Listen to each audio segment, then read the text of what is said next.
The opinions expressed on Two-Way Traffic are those of Darren Coleman and are for general information purposes only.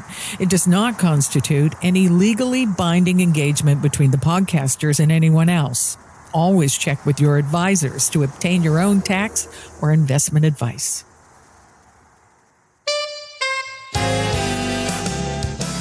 Welcome to Two-Way Traffic with Darren Coleman of Portage Cross-Border Wealth Management. In this series, Darren aims to guide you through the complexities, complications, implications, and most importantly, the advantages of having money and family on both sides of the border.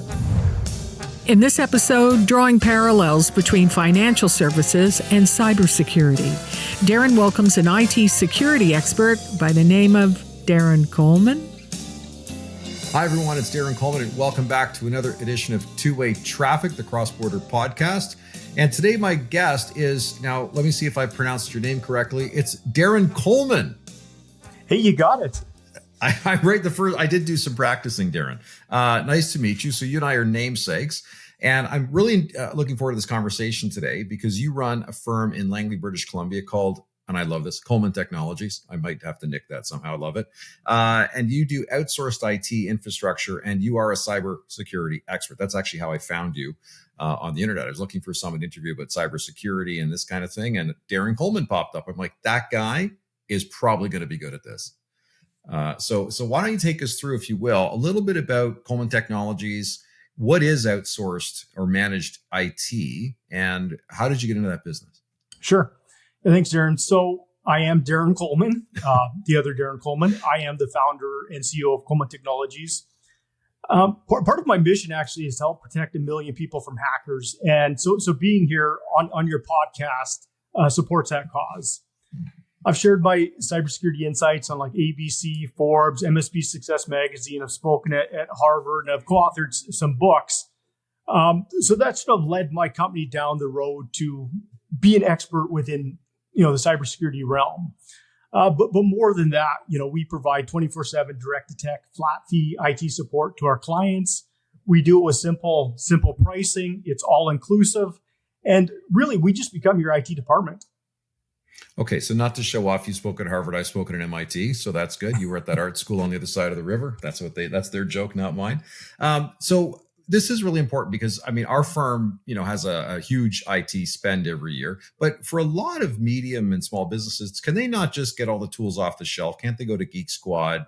Or is it not just kind of plug and play, like get the antivirus software? Isn't that really enough? Not really. If you think about it, you can hire an IT professional, but you're probably going to have to hire multiple people because they're going to want to take holidays. Number one, you're going to be looking at double the cost right there. But you can't just buy antivirus. Antivirus isn't good enough anymore. You need like endpoint protection. You need threat hunting. You need content filtering. You need to do audits. There's things that the IT professional may be good at, but there's things that you need an expert in order to help provide. So specifically, if you're looking for cybersecurity insurance, I don't know if you've looked at the forms. They're like 10 or 12 pages long now, and they're requiring a lot of things that you might not think about. Some of the things that are obvious, right? Multi-factor authentication. You need to do multi-factor authentication. So this is when I go to log in and it says, hang on, before you go in, we're going to send a code, like some letters or numbers or something to your email address or to your phone number. So there's some other piece of data that only I can receive that allows me to then access the thing. It's not just enough for a password, right? 100%. Okay. And even better, in the past, you could send it to your email or to your phone number. We really recommend against that now just because it's too easy to get a business email compromised, someone to intercept that message. You're better off using a dedicated app. Okay. I've started to see this. So there's another app on my phone that it says open the app and tell us, like I saw in one of my apps that, it says the number 67, and then it says go on your app and figure out what your choices are and hit the number that we gave you on the screen. Like there's things like that that make it a little more complicated, but yet not that hard, right? I think that's probably the hard balance, is finding out a way to make it secure, but also fairly easy for the user to get into. Because if I have to start doing, 52 character passwords and remember my blood type, it's not going to work, right? Right. Yeah. So anytime you have more security, you have less usability. It's just unfortunate that's how it works. But if you consider that, 99.9 maybe more of email breaches can be prevented just by enabling the multi-factor authentication. Why wouldn't you? Oh, that's a good point. Now, when you guys go in and to a company, are you just looking to secure the email or their Zoom communications? Because one of the things that's starting to scare me, and I think other people, is when you start learning about things like deep fakes. Like the technology exists where like you could be me on one of these things because our names are the same, but the faces could be different. So like people can spoof your voice, they can spoof your video feed, like all this stuff is getting to be like science fiction. Are you guys, when you go and work with a company, are you trying to protect from those kinds of threats as well? Or is it just, we're going to enable your data control and access and that's about it? Or are you guys really at the cutting edge? Well, that's part of it. Part of being a managed IT department, we provide all aspects of IT. Okay. But really, if you think about it, the biggest threat to any organization is always going to be the employees, right? So what can we do? We can train the employees. The way we like to do that is once a week, we send out a training video. You watch 2-3 minutes. You answer 4 questions. Who cares what you get in the 4 questions? You're building that knowledge. You're keeping it front and center. Right. And you got to remember, hacking is a huge business, right? We're talking $1 trillion industry, probably by 2025, 2026, 10 trillion. It's huge. Wow. And it's like that because it works. Now, you mentioned something earlier. I want to go back to, you talked about cybersecurity insurance. So I guess companies now are buying because if they're getting hacked or ransomware, which we'll talk about in a minute. So they can buy insurance policy to protect against this. But you mentioned about the exclusions, and like every policy has got pages that are written by the lawyers to get them to not pay you. So having an IT solution, what does that help that buyer of that security, that policy? How does that help them be more protected by having you help them out? Sure. Well, if you think about it, if you're filling out the form, and even if you have an IT person filling out the form that works for your organization, like I said, it's 10 or 12 pages long. They're probably going to make a mistake. They're probably not doing everything that they need to be doing, right? For instance, you may say that you have multi-factor authentication enabled, but where do you have it? You have it for your email? Do you have it for your firewall? Do you have it for your cloud SaaS applications? Because what's going to happen is the reception email is going to be breached, but maybe you only had it on your key personnel, the administrators, maybe the partners in the company, but the receptionist gets breached. So now you've really created, well, I guess what they'd call it is gross negligence, right? You've said you've done something, you haven't done it. So they're not going to pay out. So when you go in and work with a company at the beginning, is you take them through an audit, right? So do you guys have like ethical hackers that try to break in so you can say this is how easy it was? Or what's the kind of the 50,000 foot view of how do you begin engaging with somebody? I mean, and I think some of it might be similar to what we do when we work with someone on their financial plan is kind of where are you now? And then we look for gaps. Do you guys do a similar thing? We do. And in fact, we don't take on any new clients. Like you can't just hire Coleman Technologies because you want IT support. The very first thing we do is an audit.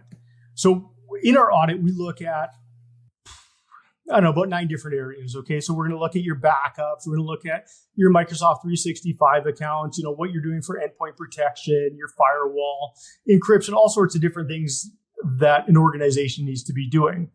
And we're going to go a little bit deeper. We're going to identify, for instance, if you're using Microsoft 365, do you have global administrators? Okay. Are those global administrators protected with multi-factor authentication? Okay. Are those global administrators maybe having email tied to their account, or are they just designed to go in and make changes to Microsoft 365?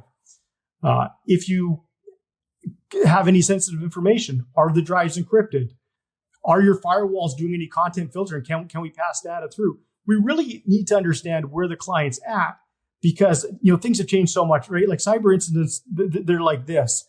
And when you hire us, we basically become business partners, and we're managing the risk for you. So we don't want to take on a company where there's going to be too much risk for us. Yeah, if it's a total mess, it's just not worth it. And it's interesting that we talk with this. I remember years ago, like IT was like, do you have a backup, and do you back up weekly, monthly, and do you keep a backup of your hard drive in another location?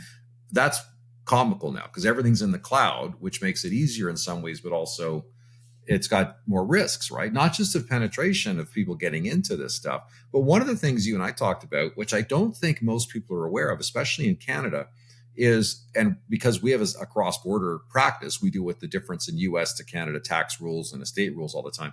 But in the cybersecurity world and in the IT world, there's different laws that impact where your security is held. And I think Canadian companies should be aware of this. So if I'm a Canadian company and I've got my data on Google Drive or Dropbox, are there any risks that I might need to be aware of that are unique to that? Yeah, well, the thing is, a lot of people don't think about the regulatory compliance between different countries, right? Like if you think about in Canada, we have PETA, and in the EU they have GDRP, and each country has their own sort of regulation. These are all like with respect to privacy and protecting the data, right? That's what those acronyms are about. Yeah, well, really, it is how business has to be transparent about how they collect and use and dispose of personal information, right? They have to have policies in place to protect this data. Right. This is why I have to allow cookies on every website I go to now, which is a relatively It's because of the GDPR, yeah, because of the EU. But if I've got my data on Google Drive, what does that mean? Because I want to just get into like the US Patriot Act. So what does that mean? What do I need to be aware of in terms of where my data might be held and what comes with that regulatory compliance? Well, probably most simply is that other people, the U.S. government, has access to your data should they wish to have access. Don't expect it to be private. Yeah, I think that's something that shocks us. Whereas, so if I've got my data and I want to protect it and I'm in Canada, if I have my data in a Canadian server, the Canadian government doesn't have that same ability to go in and look at my stuff as the Americans would have, right? If I had it on a U.S. server.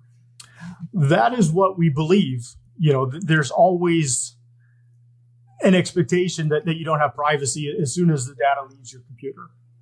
Okay, that's fair. I guess if I honk my horn or get a bouncy castle, all bets are off then in Canada, right? Don't make a joke. There's ways they can get the data should they need to. I don't think it is as simple as it is within the U.S., where you should just have that expectation that it isn't private. So that's interesting. So if I've got my stuff on a U.S. company's a site, like again, a Dropbox, Google Drive, any of these types of things, just assume the U.S. government can see everything you put in there. 100%. That's amazing. Yeah, but even think, if you use an Apple device, iCloud, Google Drive, Dropbox, anytime you sign up for a service, like if you sign up for, say, Microsoft 365, you can choose, if you're Canadian, you choose your data location would be in Canada. Other companies may provide something similar. Okay. And these are all, I think, considerations that the average person wouldn't even be aware of. But these are all things that you would take your client through to say, these are considerations. How do you want us to address it? Is that a reasonable thing to expect of you guys? It's reasonable. Many companies don't give you the opportunity to choose where your data lives. Usually it is in the US because it's much cheaper to house data within the US than within Canada. Now, one of the things you'd also mentioned is around, like, don't wait until things break, right? Which I think is really important. We try to adopt a similar thing. We do financial plans with people. Because is it likely, like one of the things we also talked about is that sometimes the hackers are already in your system and you don't even know. So this is also part of what you guys do when you go in, is you actually look to see, is there anything already lurking in there, right? Is that normal that the bad guys might already be in your computer before, or is the first time they show up, they break something? No, they're likely on your system for 90 to 180, maybe even longer days. And they're doing their reconnaissance. They're laterally moving through your network.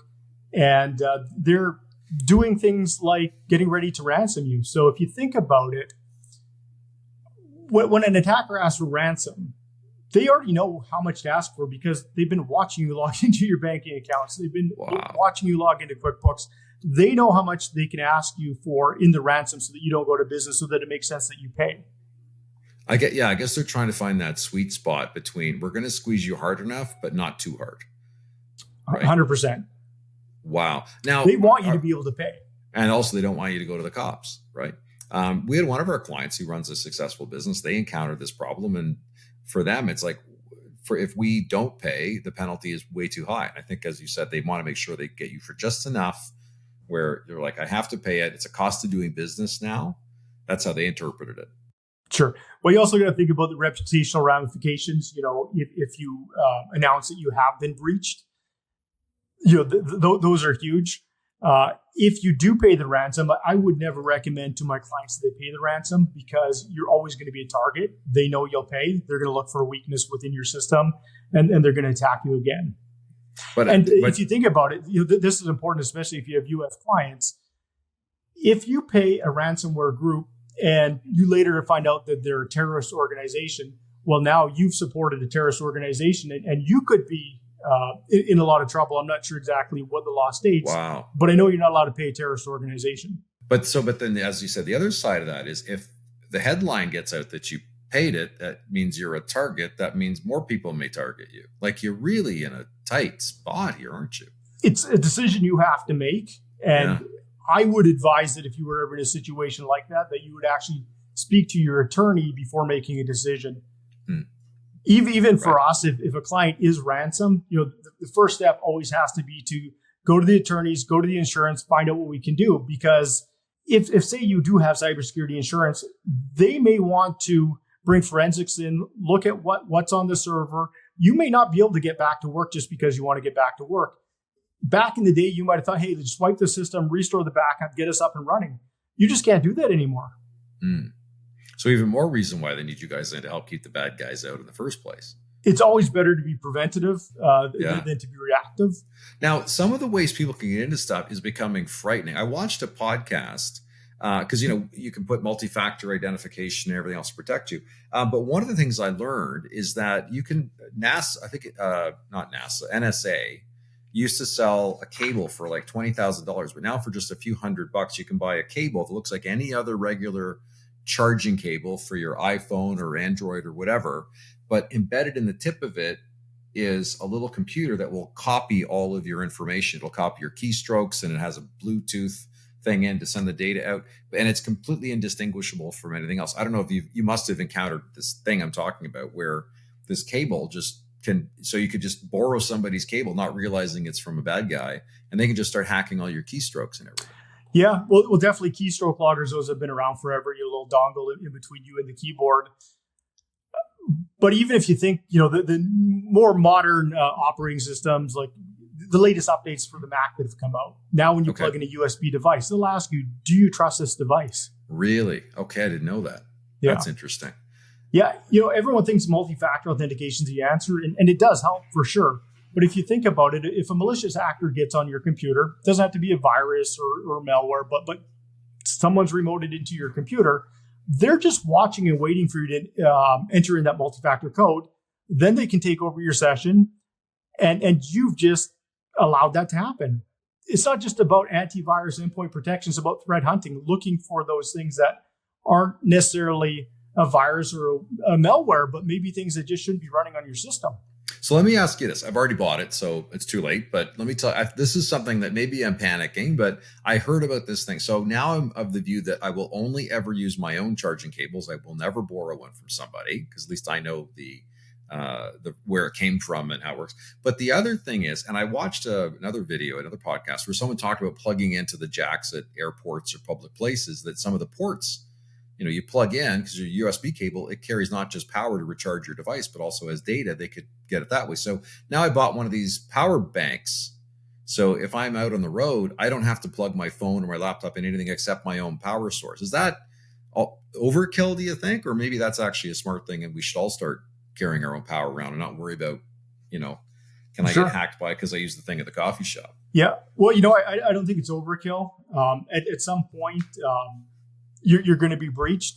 And really, it doesn't matter how much resources you put into it, because if it's organized crime or a nation state, they're going to get in. In fact, even if they can't get the software in, say you were a big corporation and the malicious actor had a need to get into your network. Well, I just met the CEO of Kaseya. They're a $15 billion organization. I talked to the CEO last month. And what he said they're happening is they'll actually send someone out, a real person, find someone who works in IT, someone who can get into the systems. They'll threaten their family, they'll threaten their lives, and they'll say, hey, you install this malware or else. And it's becoming a real, a scary situation, because how can you prevent that from happening? Someone wants to protect their family, they're going to do what they need to do. Wow. Yeah, it's coming wild. I mean, like you guys haven't had the same car theft thing we've had in Toronto, but it used to be that they'd use all these really complicated things to hack your car. Now they're just kicking in your door and taking your keys. Whereas one of the Toronto police chiefs said, "Oh, just leave your keys at the front door." Really? Yeah, I saw that. I also saw the I don't know if they call it the chief of police, but in Texas where they just said, shoot them for us. Yeah, and we have gun ranges open training on Sundays, so come on down, right? Yeah, that's right. I don't know if we're going to get there or not, but well, in Canada, you can just yell loudly. That's about all you're allowed to do.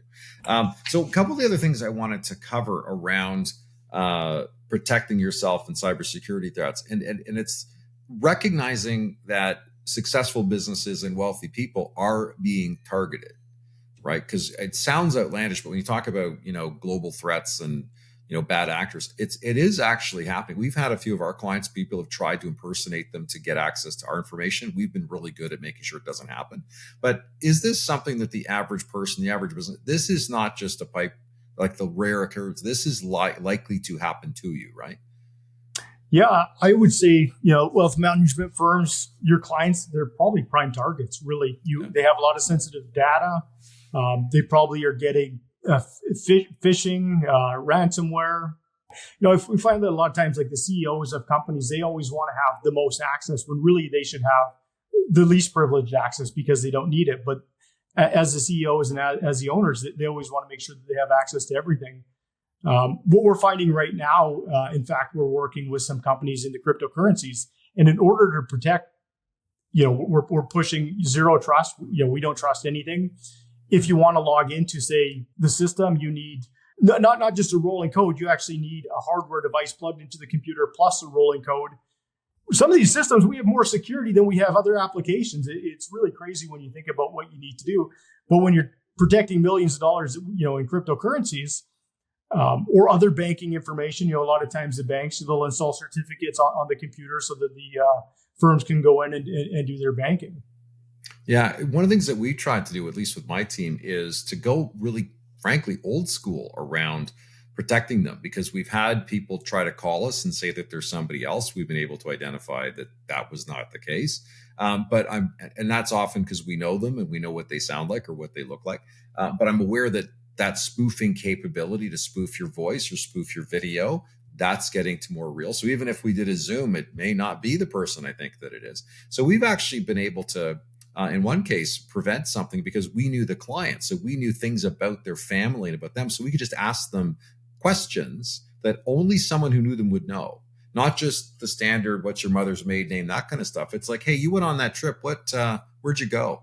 Or who were you with? Or what's the dog's name? And I think increasingly, those are things that we're going to have to start embedding in our client intake forms, we're going to ask you a challenge word or a challenge phrase. It's going to be like Tom Cruise in Mission Impossible, where you say something, we have to have the right response and vice versa. So kind of old fashioned and maybe a little bit, geeky, but I think those are some ways we're going to have to be able to deal with the technology that's going so fast.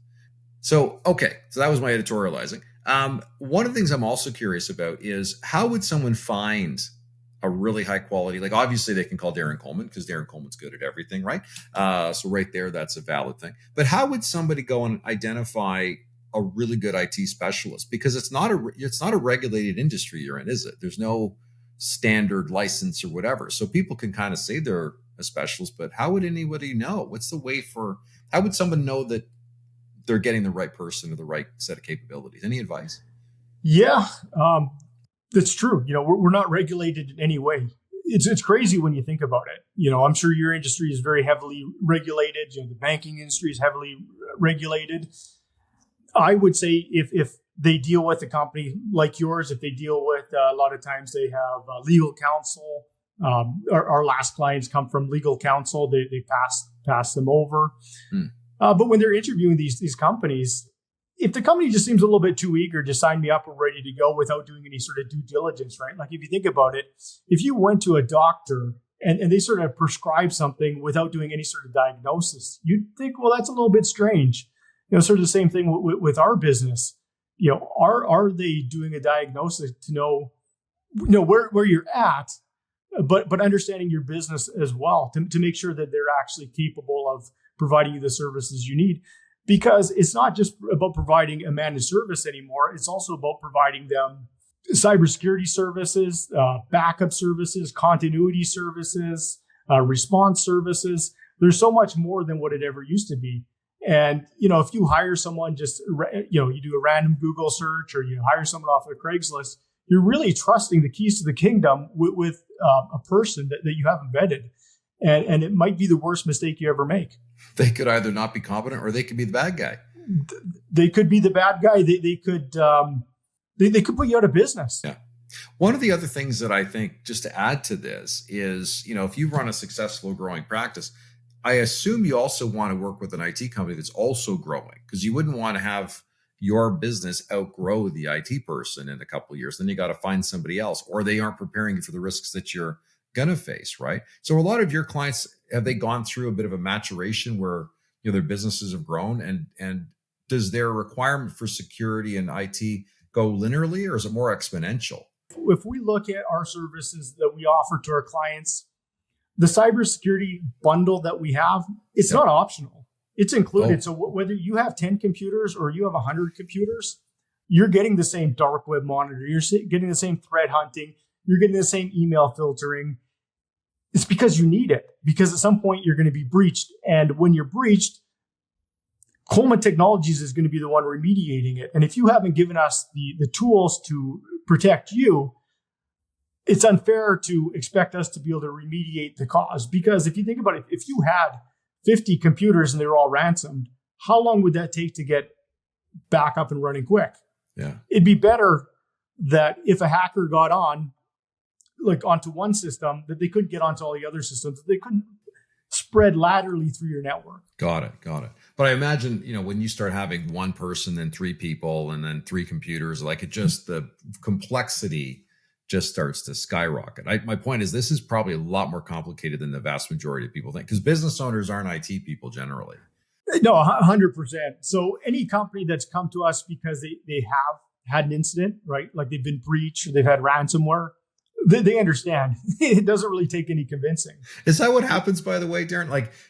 Most people knock on the door after they've had a problem, because we see that when people call and say, you've been bugging me for years to get my will done. I'm ready to get it done. Who's the lawyer I should talk to? And I usually ask them, who did you lose? And they're like, what do you mean? I'm like, were you just recently at a funeral? Because this is what happens. People go, oh, actually, I am mortal because, Bob passed away or Sally passed away or whatever. And they get aware. So I'm imagining in your business very similar. People respond after they've realized how this happens to them. They do. It's usually after, we've had ransomware or we've lost our backups, or even as, I had an IT guy, he went on holidays, or his knowledge and ability of just that one person were limited by it. And then they come to us. And those are the ones that understand exactly the value in what we're providing, because cyber is not cheap. It's not like you're going to go buy your Norton antivirus at Best Buy, install it on your computers and move on. It's ongoing. It's always changing. And you need someone there 24/7 watching. And that's not cheap. So in your business, how many IT professionals do you guys have?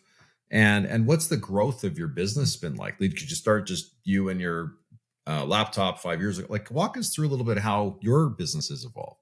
Well, I started 25 years ago, if you can believe it. And I worked for an IT company, and that IT company actually decided to go in another direction. If you remember when the .com boom sort of happened in the 2000s, everyone wanted to get into web development. They wanted to host servers.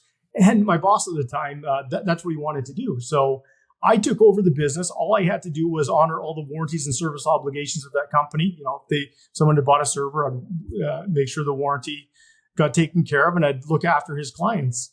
It was just me and another guy, and we'd go on site to these mostly real estate franchises at the time, and we'd be at this franchise for 2 hours, and then we'd be at another franchise for another couple hours, and we just travel around. As things progressed, we started doing more and more remotely, and then cyber sort of became a requirement. And once cyber became a requirement, the business changed quite a bit, right? We needed people who are experts in the area of cyber and in security and in compliance. And we also found that we needed a team that could operate 24/7. So we have a small team here in Langley, but we also work with a larger team out of Dallas. And that's how we're able to provide the 24/7 support to our clients. Got it. And how many people would you have in the company now? Well, it varies. So in Langley, we have 5 technicians. In Dallas, we work with a pod of 5 technicians as well.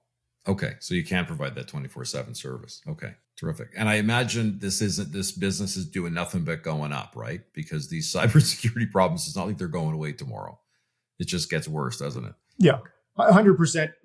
Managed services, cybersecurity, it's growing. Cyber's going up like this. It's not quite like that, but it's always on an uptick. Are there some things that you see coming that we're not worried about yet, but these are going to be threats that are on the horizon, and the specialists like you can see them, but the layperson like me or the business person is like, I didn't know that was going to be a problem. But so what should we get prepared for that we're maybe not prepared for right now? Well, I think everyone's really excited about AI right now.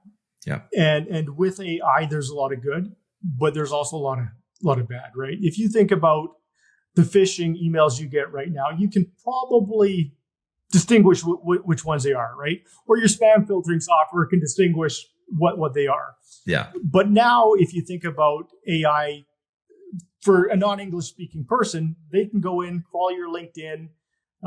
They can look at your connections. They can write with perfect English, perfect grammar. And instead of saying, hey, congratulations on your job promotion, here's a $100 gift certificate. Well, Darren, congratulations on being promoted at Ford Motor Company to vice president of sales. Here's an Amazon gift card. I know you like to shop at Amazon. Say hi to the kids, but they know the names. Wow. And so they're using all the information to craft a perfectly generated email. And the difference is now can get past the spam filtering because it's unique every time. Yeah. So not these mass ones that you look phony. It's so targeted. You're like, they must know me. Right. And sometimes you can't tell. You would have no idea. Yeah. We've noticed an increase in because our clients are sharing some of these things with us around, they're actually getting the fonts the logos off the companies exactly right. They're not badly pixelated. We've seen people receive documents that have been PDF that are damn near perfect in terms of being copied from another financial institution. So, but now, we're aware that some of that fakery is getting better. But now you're right. This idea of using AI to really zero in on you. So that's actually really scary. Right. And then that's why you have to have not just spam filtering, you have to have the spam filtering actually monitored by a SOC, right? Because they have the expertise to go in and identify things that get past some of the ways we detect things in the past using patterns. Because sometimes even an expert myself, I have to go back and say, hey, let's run this through and reanalyze it because it's so perfect that you can't tell. Wow, that's where this is headed. Okay, well, you scared me, so I'm going to make sure I've got all my stuff on my phone set up properly. Actually, I learned a trick on this thing about setting up screen time so that nobody can go in and, because I understood when people steal your phones, one of the first things they do is they change it so you can't go back into it. So a couple little tips there. Maybe I'll do a little video of how to do it one day so that other people can know some very simple tips and tricks to stop this. But, or you know what? There's a YouTube thing. I'll put it on the link to this thing somewhere about how to do that. So people can watch their 1.5-minute video on how to protect their phones at least. But anything more complicated than that, they got to call Darren Coleman. Not this one, you. So Darren, thank you for your time today. This was really helpful, a little scary, but a good thing you're out there to help look after people. So thank you very much for your time. I wish you continued success at Coleman Technologies. Can I buy stock in that business? I'm going to have to talk to you maybe offline about how I can invest in this thing with you, but very good. And I won't hack you either. You don't hack me. I won't hack you. Okay. Yeah. No impersonation. Deal. Okay. Darren, thank you very much. And for you, everyone out there listening, thank you for your time and attention. We'll keep trying to find new and interesting ideas to talk about and great people to talk to about them. So Darren, thank you. And everybody have a great day. Thanks for having me. This has been Two-Way Traffic with Darren Coleman of Portage Cross-Border Wealth Management. Thanks for watching and listening. If you have any questions or comments or ideas for new episodes, send us an email at twowaypodcast@gmail.com. And you can find the Two-Way Traffic Podcast on Facebook and Twitter. This series is a production of the Acme Podcasting Company.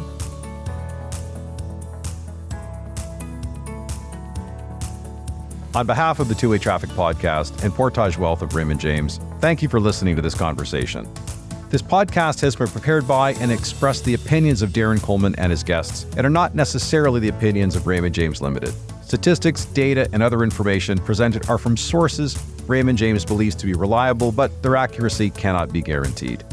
This podcast is for information purposes only and is not construed as an offer or solicitation for the sale or purchase of securities.